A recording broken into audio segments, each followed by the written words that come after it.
January 17, 1945. 2,143 hours. South China Sea.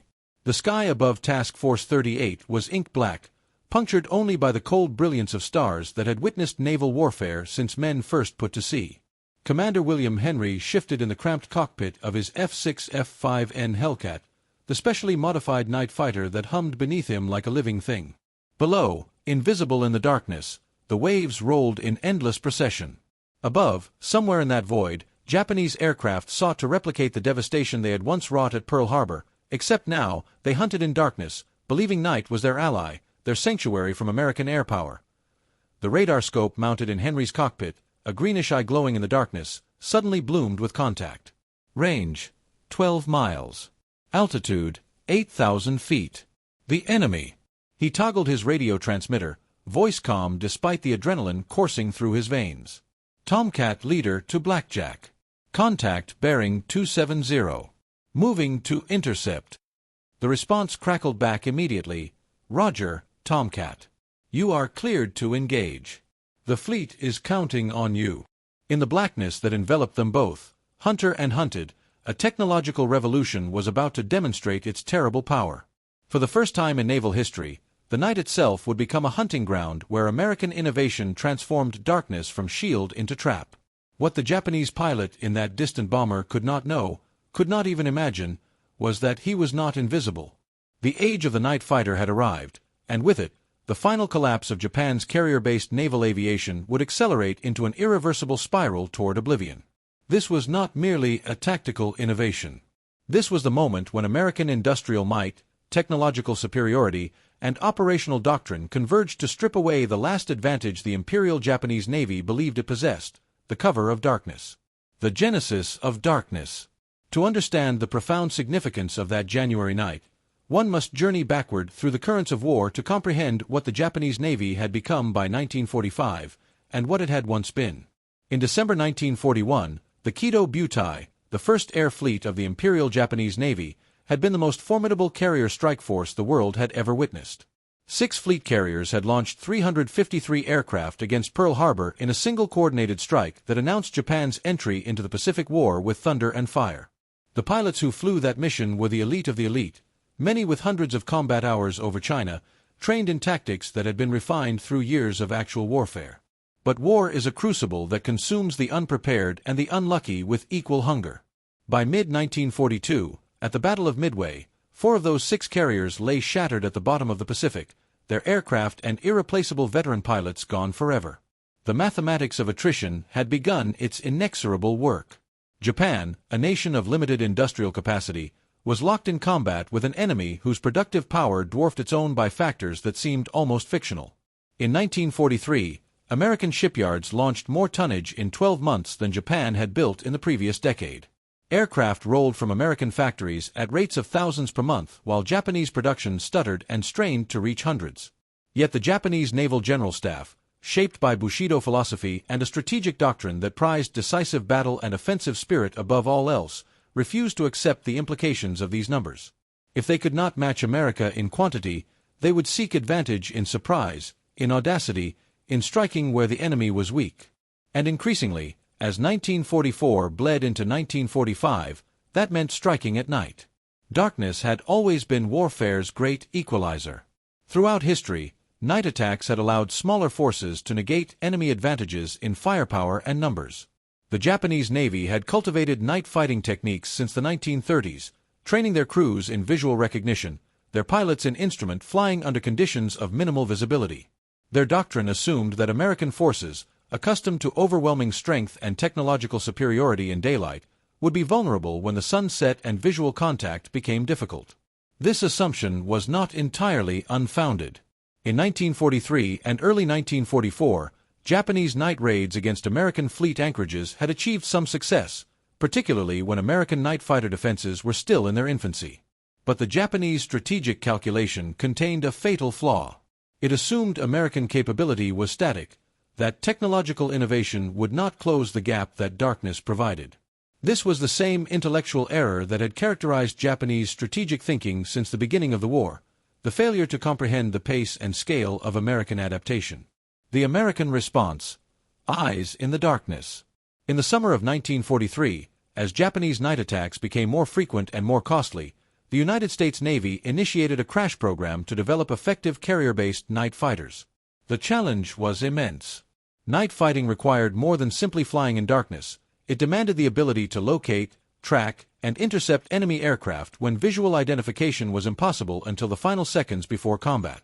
This required radar technology compact enough to fit in a single-seat fighter, reliable enough to function in the harsh environment of carrier operations, and simple enough that pilots could operate it while simultaneously flying their aircraft and preparing for combat.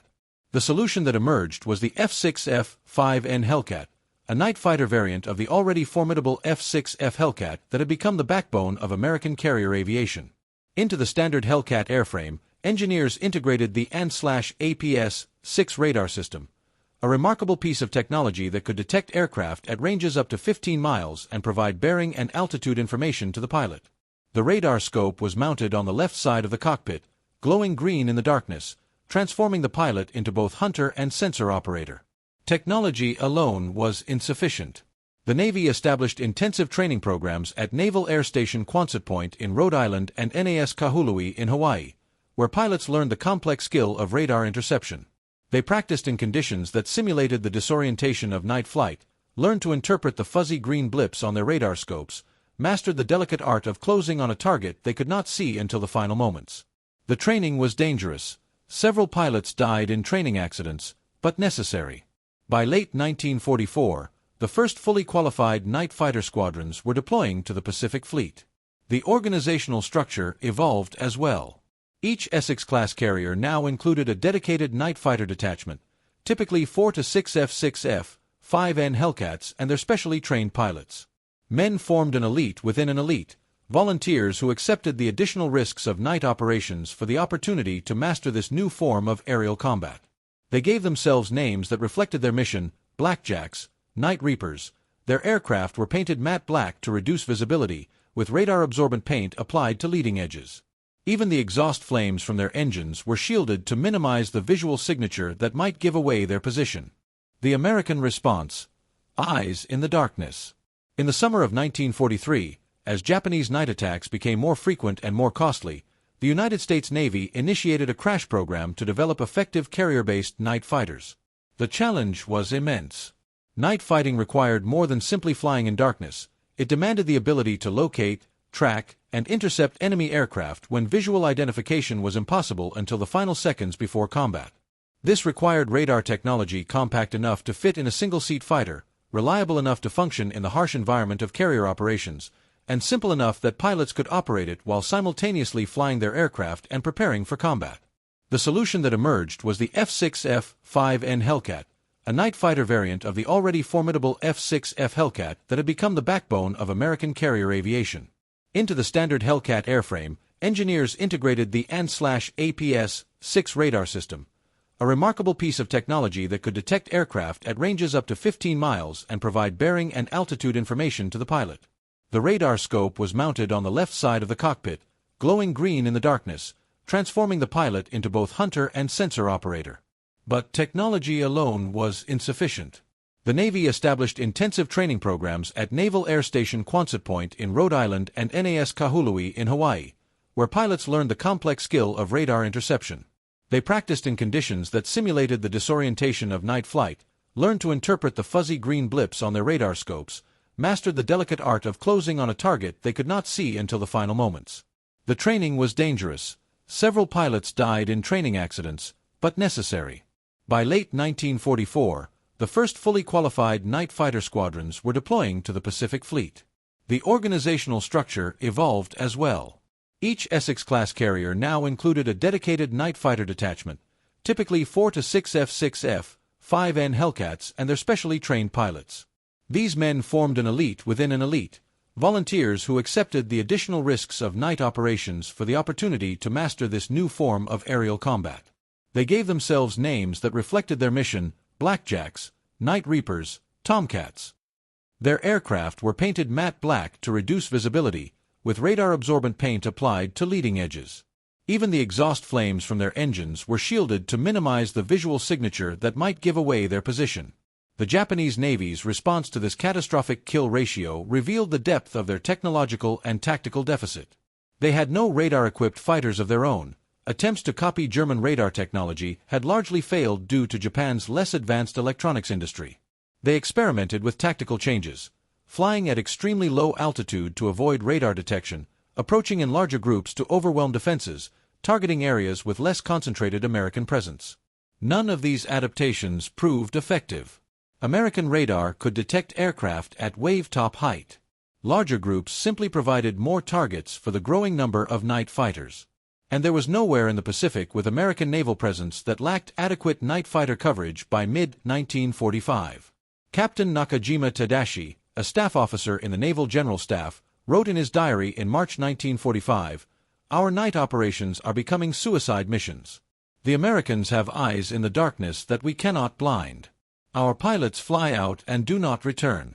Even when they reach the target area, they find American fighters waiting for them as if their approach was expected. We are fighting an enemy who has made the night into day through technological means we cannot match. This is not warfare as we understood it. This is slaughter." The symbolic object, the radar scope. If one were to choose a single object that symbolized the transformation of American night fighting capability and the collapse of Japanese naval aviation's last advantage, it would be that glowing green radar scope mounted in the cockpit of each F6F Hellcat. Approximately 8 inches in diameter, with a circular sweep line rotating clockwise and bright green blips appearing when it detected aircraft, this screen represented the convergence of multiple American advantages that Japan simply could not replicate. It represented industrial capacity, the ability to manufacture thousands of complex electronic devices with sufficient reliability for combat use. It represented technological innovation, the miniaturization of radar technology that had begun the war as room-sized installations on capital ships. It represented training infrastructure, the pipeline of technical schools and specialized instructors that could train pilots to operate sophisticated equipment while simultaneously flying combat missions. It represented logistics, the supply chain that could deliver spare parts, replacement tubes, and technical support to carriers operating thousands of miles from American shores. But more than any material factor, the radar scope represented a philosophical difference in how Americans approached warfare. Where Japanese doctrine emphasized the cultivation of elite warriors through harsh training and spiritual discipline, American doctrine emphasized the creation of systems that allowed average men to perform exceptional tasks. The radar scope did not require superhuman skill or years of training to operate effectively. It required competent pilots who followed standardized procedures and trusted their equipment. This democratization of capability, this transformation of technological advantage into operational superiority through systematic training and doctrine, was something Japanese military culture struggled to comprehend even as it destroyed them. Pilots who flew the F6F developed an almost intimate relationship with their radar scopes. They gave them nicknames: My Green Eye, the Magic Mirror, the Truth Teller. They learned to interpret every flicker and bloom, to distinguish between sea return and genuine contacts, to judge closure rates and aspect angles from the movement of those green blips. In darkness so complete that a pilot could not see his own wingtip, the radar scope provided certainty and situational awareness that transformed terror into confidence. Japanese pilots had no equivalent talisman, no technological companion that provided advantage in darkness. They had their courage, their training, their fighting spirit, qualities that had been sufficient in earlier wars but proved inadequate against an enemy who had industrialized warfare to a degree unprecedented in human history. Transformation. The psychological collapse. The introduction of effective American night fighters did more than simply increase Japanese aircraft losses. It shattered the psychological foundation that had sustained Japanese naval aviation through years of escalating attrition. As long as night remained a sanctuary, Japanese pilots could believe that American material superiority had limits, that there were tactical domains where skill and spirit could still prevail.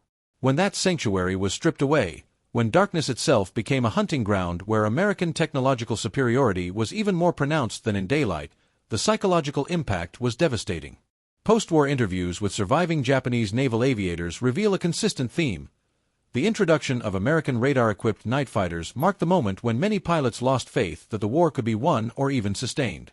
One pilot, Lieutenant Saito Masao, described the transformation. In daylight combat, we could see our enemies. We understood how they fought. We could judge distances, plan maneuvers, use our skills. At night, With the American night fighters hunting us, we were blind men fighting against an enemy who could see perfectly. We would be flying our mission, believing we were invisible, and suddenly our wingman would explode in flames. No warning. No opportunity to evade. Just instant death. After losing 3 friends this way, I knew we were fighting an enemy we could not defeat. This was not warfare. This was execution. The statistics bear out this psychological collapse. In April 1945, the Japanese Navy attempted a series of coordinated night strikes against American naval forces supporting the Okinawa invasion. Over 4 nights, they launched 187 sorties against the American fleet. American night fighters intercepted 142 of these attacks, shooting down 94 aircraft, a kill ratio exceeding 60%. Only 13 Japanese aircraft reached their targets, sinking 1 destroyer and damaging 2 others. The cost-exchange ratio was catastrophic. 94 irreplaceable aircraft and pilots lost for minimal damage to a fleet that could replace losses within weeks. After these losses, the frequency of Japanese night operations dropped precipitously. The Naval General Staff effectively conceded that night attacks had become tactically non-viable. This represented more than a tactical adjustment. It marked the acknowledgement that there was no longer any operational domain where Japanese forces could engage American forces on even remotely equal terms. Day or night, surface or air, the Americans possessed overwhelming advantages that no amount of courage or tactical innovation could overcome. The transformation extended beyond operational considerations to affect the very identity of Japanese naval aviation. The Naval Aviator Corps had defined itself through the Bushido tradition of the warrior elite, men whose skill and spirit elevated them above ordinary mortals. But how does one maintain that identity when technological inferiority renders skill irrelevant? When courage becomes indistinguishable from suicide? When the enemy kills you before you even know he's present? These questions had no satisfactory answers within the framework of Japanese military culture, and the psychological stress manifested in rising rates of what would now be termed combat stress disorder, increasing requests for transfer to kamikaze units where at least death would come with the dignity of a final attack, and declining combat effectiveness even in the dwindling number of missions that were flown. The material abyss. Abundance versus scarcity. While the technological advantage of American night fighters was decisive, it existed within a larger context of material disparity that defies easy comprehension. By early 1945, the gap between American and Japanese military capability was so vast that it appeared almost surreal to observers on both sides. Consider the matter of pilot training, a fundamental determinant of aerial combat effectiveness. By 1945, an American naval aviator arriving at the fleet typically had over 300 hours of flight training, including extensive practice in gunnery, navigation, carrier landings, and tactical formations. Fuel for training was unlimited.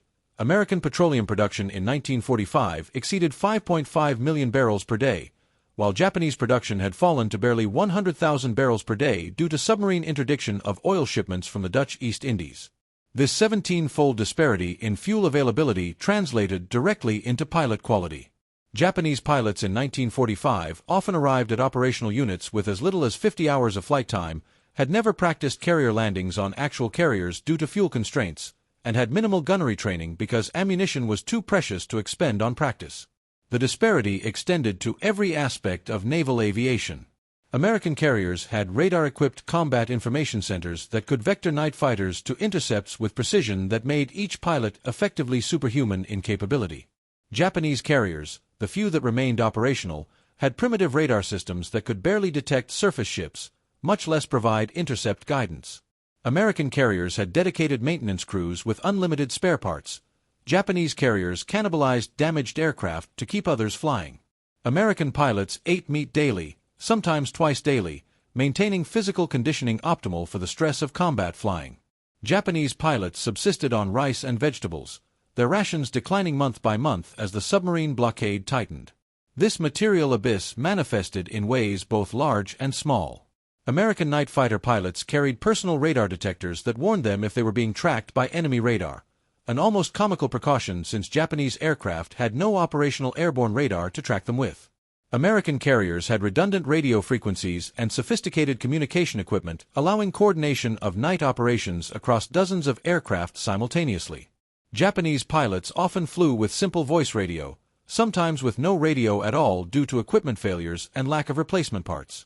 One American night fighter pilot, Ensign Robert Mitchell, later recalled visiting a captured Japanese airfield on Iwo Jima in March 1945. "We found their ready room, where pilots waited between missions.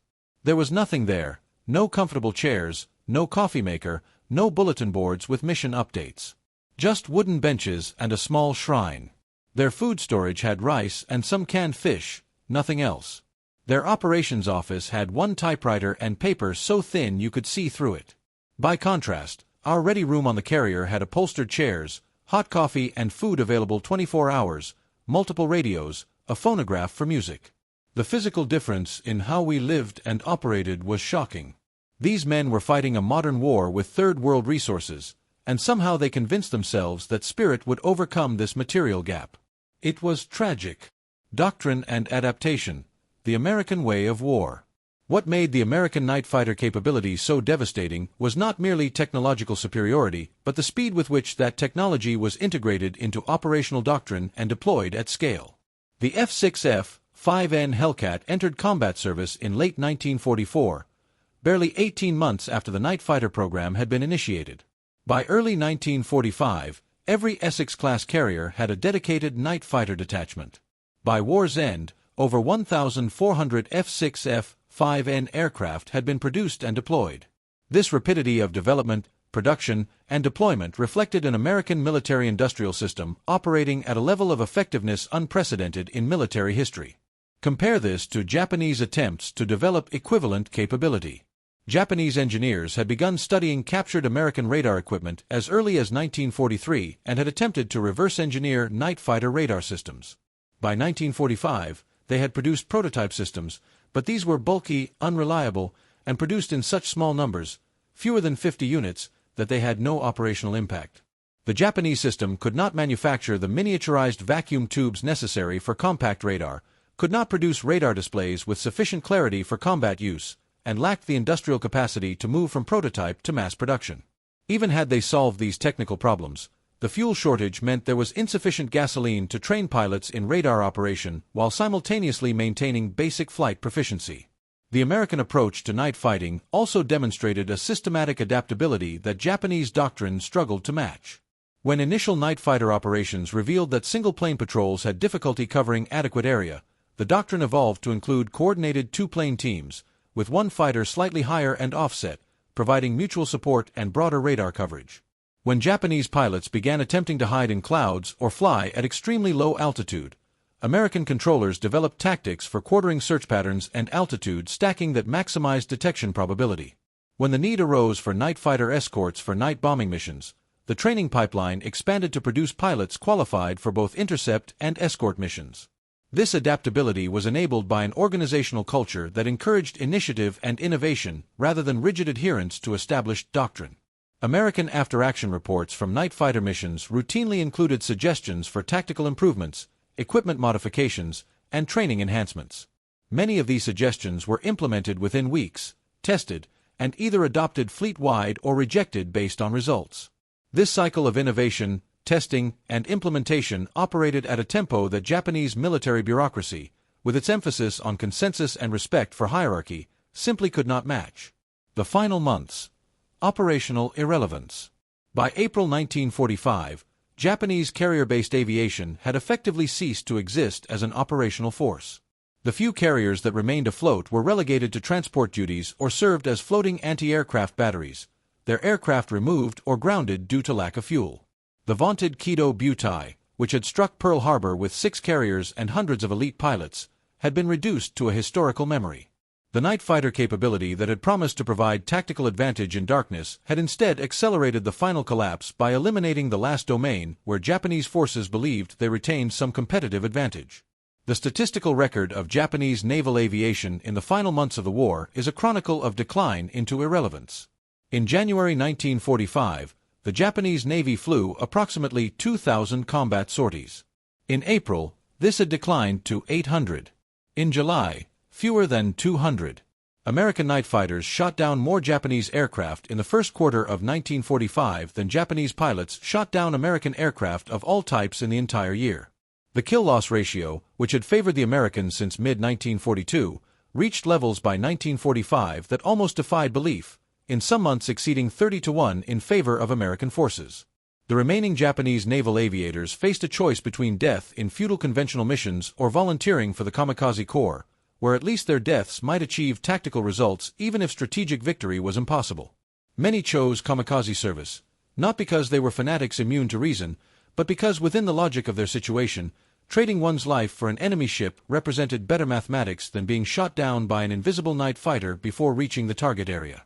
This tragic calculation, forced upon them by the collapse of any viable conventional option, represents the human cost of technological and material inferiority carried to its logical conclusion. American night fighter pilots continued flying missions through August 1945, though increasingly they found empty skies. One pilot described the experience in his mission log: flew combat air patrol from 2100 to 2330. No contacts. The Japanese have conceded the night to us completely. Flying these missions feels less like combat and more like guard duty. There's no one left to fight. This absence of opposition, this eerie silence where once the night skies had been contested by brave men in desperate combat, marked the final victory of American technology and industrial power over Japanese courage and skill. Legacy and reflection. The meaning of darkness. The story of American carrier-based night fighters and their role in destroying Japanese naval aviation contains multiple layers of meaning that extend beyond military history into broader questions about technology, culture, and the nature of modern warfare. Technology, culture, and the nature of modern warfare. At the most immediate level, it demonstrates that warfare between industrial powers is fundamentally a competition of systems rather than individual heroism. The Japanese emphasis on cultivating elite warriors through harsh training and spiritual discipline produced pilots of genuine skill and remarkable courage. But courage cannot overcome technological inferiority when that inferiority is systemic and comprehensive. The radar scope in an American night fighter represented thousands of hours of engineering development, millions of dollars of industrial investment, and an entire logistic system to maintain and support it. No amount of individual excellence could compensate for this systemic advantage. The night fighter campaign also illuminates the profound impact of operational tempo in modern warfare. American forces did not merely possess better technology, they deployed it faster, adapted tactics more quickly, and sustained operations at a pace that ground down Japanese capability to respond. By the time Japanese engineers had prototyped night fighter radar systems, American forces were operating hundreds of radar-equipped aircraft from dozens of carriers, with doctrine, training, and logistics infrastructure already mature. This tempo of innovation and deployment was itself a weapon, one that proved as decisive as any physical technology. On a deeper level, the contrast between American and Japanese approaches to night fighting reflects fundamentally different philosophies about human potential and the role of technology in warfare. American doctrine sought to use technology to enhance average capability, to create systems where competent individuals could perform exceptional tasks through the leverage provided by superior equipment and training. Japanese doctrine emphasized the cultivation of exceptional individuals through deprivation and spiritual training, believing that elite warriors could overcome material disadvantages through superior will. History rendered a harsh verdict on which philosophy proved more effective in industrial warfare. The radar scope that glowed green in the cockpits of American night fighters symbolizes something broader than just a tactical advantage in aerial combat. It represents the triumph of systematic innovation over traditional virtue, of industrial capacity over warrior culture, of democratic mass mobilization over aristocratic elite cultivation. These are uncomfortable conclusions for those who prefer narratives of warfare where individual courage and skill determine outcomes, but they reflect the reality of industrialized conflict in the 20th century. Epilogue. When darkness was no longer friend. The night that Commander William Henry shot down that Japanese bomber in January 1945 was not, in itself, a decisive moment in the Pacific War. One aircraft destroyed, one small tactical victory among thousands, barely merited mention in official reports. Yet multiply that single intercept by hundreds, extend it across months, and it becomes a pattern that reveals fundamental truths about the war and its outcome. Japanese naval aviators had sought in darkness a sanctuary from American material superiority. They believed the night would restore balance, would provide space where their courage and skill could still achieve victory against an enemy who possessed more planes, more ships, more resources. Instead, American technology transformed darkness into a trap more deadly than the daylight battles they sought to avoid. The night that was supposed to be a friend became a shroud for their final defeat. This transformation was not the result of any single innovation, but rather the convergence of industrial capacity, technological sophistication, systematic training, and operational doctrine into a comprehensive superiority that admitted no counters and allowed no escapes. The Japanese Navy had begun the war as one of the most formidable naval forces in history. It ended the war unable to conduct operations in any environment, day or night, surface or air, without suffering catastrophic losses to an enemy whose advantages grew more overwhelming with each passing month. The green glow of the radar scope in American night fighters represented more than just a tactical advantage. It symbolized the fundamental character of American power in World War II, not primarily based on superior courage or individual skill, but on the ability to harness industrial might and technological innovation to create systems that made victory not merely possible but inevitable. The Japanese aviators who flew into darkness in 1945 were brave men fighting for their homeland, but courage cannot overcome mathematics, and mathematics had rendered their defeat certain long before they climbed into their cockpits for those final missions. In the post-war decades, surviving Japanese pilots would reflect on the night fighter campaign with a mixture of respect and bitter recognition. They had been taught that spirit could overcome material disadvantage, that the warrior tradition of Bushido provided advantages that no technology could match. The American night fighters had demonstrated the falsity of these beliefs with brutal efficiency. Technology had not merely matched spirit, it had made spirit operationally irrelevant. The last Japanese carrier-based night mission of the war occurred on August 12, 1945, 3 days before the surrender. A single bomber, piloted by a volunteer who knew the mission was almost certainly futile, took off in darkness toward American fleet anchorages. He never returned. Whether he was shot down by American night fighters, ran out of fuel, or died in some other way remains unknown. His name appears in Japanese naval records simply as missing in action. He was one of thousands. When historians discuss the American victory in the Pacific War, they typically cite the great carrier battles of 1942, the island-hopping campaign, the submarine blockade that strangled Japanese logistics. But there is another story, less dramatic but equally significant. The story of how American forces seized control even of the darkness, eliminating the last tactical domain where Japanese forces believed they retained advantage. The night fighters and their glowing green radar scopes wrote the final chapter of Japanese naval aviation, transforming darkness from sanctuary into graveyard. In the end, the Pacific War demonstrated that in industrial conflict between modern powers, warfare is ultimately a contest of systems, of production, innovation, logistics, and adaptation. Individual heroism matters, tactics and strategy matter, but they matter within constraints imposed by material and technological reality. The Japanese naval aviators who faced American night fighters in 1945 were brave, skilled, and committed to their cause. But they were operating within a system that could not produce the fuel for training, the spare parts for maintenance, the electronic equipment for competitive capability, or the industrial capacity to replace losses. No amount of individual excellence could overcome these systemic deficiencies. The radar scope glowing green in the darkness was not merely a tactical device, it was a symbol of systematic American advantage carried to its ultimate conclusion, illuminating not just enemy aircraft but the fundamental imbalance that determined the war's outcome. When darkness was no longer a friend, when technology had stripped away the last tactical sanctuary, Japanese naval aviation faced a simple truth. They were fighting a war they could not win in any domain, and courage alone could not alter that terrible reality. The night sky over the Pacific, once contested by brave men in desperate combat, fell silent. The green eyes of American radar continued to sweep through the darkness, searching for enemies who no longer came. Victory was complete, overwhelming, and final, achieved not through any single battle but through the systematic application of industrial and technological superiority that made defeat inevitable. This was the lesson written in light across the dark Pacific sky, in the glow of radar scopes that saw what human eyes could not, in the wreckage of Japanese aircraft falling into dark waters, in the silence that eventually replaced the roar of engines and the chatter of machine guns. Darkness had been conquered, and with it, the last hope of the Imperial Japanese Navy had been extinguished forever.